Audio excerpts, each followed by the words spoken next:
वण असांजे लाइ सिहत जे लाइ ज़रूरी आहिनि ऐं जंहिं हिकु वणु पोखियो ॼण उन जन्नत में घर ठाहियो। वण असांजा दोस्त आहिनि, वण असांजा साथी आहिनि ऐं सचपच वणनि खां सवाइ असांजी ज़िंदगी अधूरी आहे। ऐं वण कुदरती तौरु असांजे लाइ एसीअ जो कमु कनि था ऐं वण असांजा जेके मारोड़ा आहिनि ऐं उहे मिसकीन जेके आहिनि जिन जा अझा कचा आहिनि ऐं सचपच उहे मंझंदि जो टाइम वणनि जे हेठां वेही करे ऐं कचहरियूं कंदा आहिनि, हाल हवाल ओरींदा आहिनि, दुख सुख ओरींदा आहिनि ऐं वण उन्हनि खे सहारो ॾींदा आहिनि। त वण असांजे ज़िंदगीअ जो हिसो आहिनि ऐं वण कुदरत जे तरफ़ां हिकिड़ो अनमोल तोहफ़ो आहे ऐं सचपच वण न हुजनि त असांजी ज़िंदगी जेका आहे उहा अधूरी थी सघे थी। वण असांजे लाइ जियापो आहिनि ऐं वण ऑक्सीजन पैदा कनि था जेका असांजे सिहत जे लाइ तमामु अहम ऐं ज़रूरी आहे। जेके जरासीम आहिनि, आलूदगी जेका आहे उन्हनि खे पाण ॾे जज़ब करे ख़तमु कनि था ऐं इंसान खे सहारो ॾियनि था। वण असां खां सवाइ असांजा जेके पखी आहिनि ऐं पखियुनि जे लाइ बि हिकिड़ो वॾो सहारो आहिनि। वणनि में तव्हां ॾिसंदो पखियुनि जा जेके घर हूंदा आहिनि, ईअं सम्झो पखियुनि जे लाइ महलातूं हूंदियूं आहिनि ऐं जेकॾहिं वण न हुजनि त हीअ पखी जेका आहे, पखी जेके आहिनि अधूरा थी वेंदा ऐं पखी असांखे छॾे वेंदा। ख़ासि हिकिड़ो मिसाल आहे त वाह ऐं जेके शाखूं आहिनि उते तारियुनि जा वण हूंदा ऐं तोतो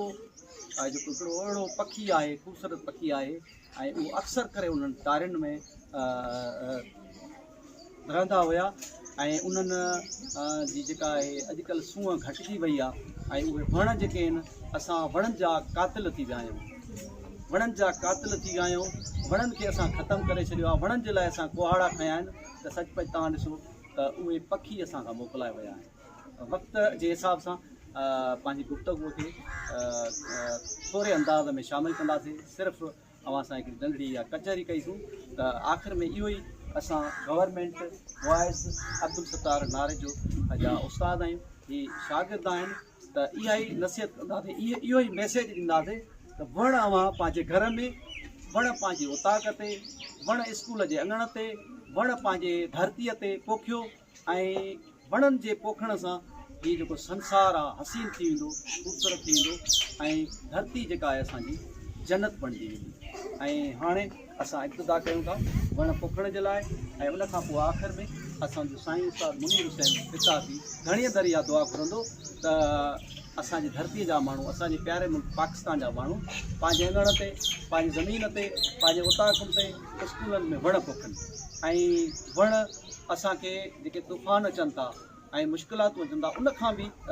रोकनि था, असांखे बचाइनि था। ऐं वणनि पोखण सां, वणनि जे घणे तइदाद हुअण सां बरसातूं बि अचनि थियूं ऐं बरसातूं जेके आहिनि असांजा फ़सुल जेके आहिनि ऐं उनजे लाइ ज़रूरी आहिनि। त हाणे शुरूआति कंदासीं, वण पोखण जी इब्तिदा कंदासीं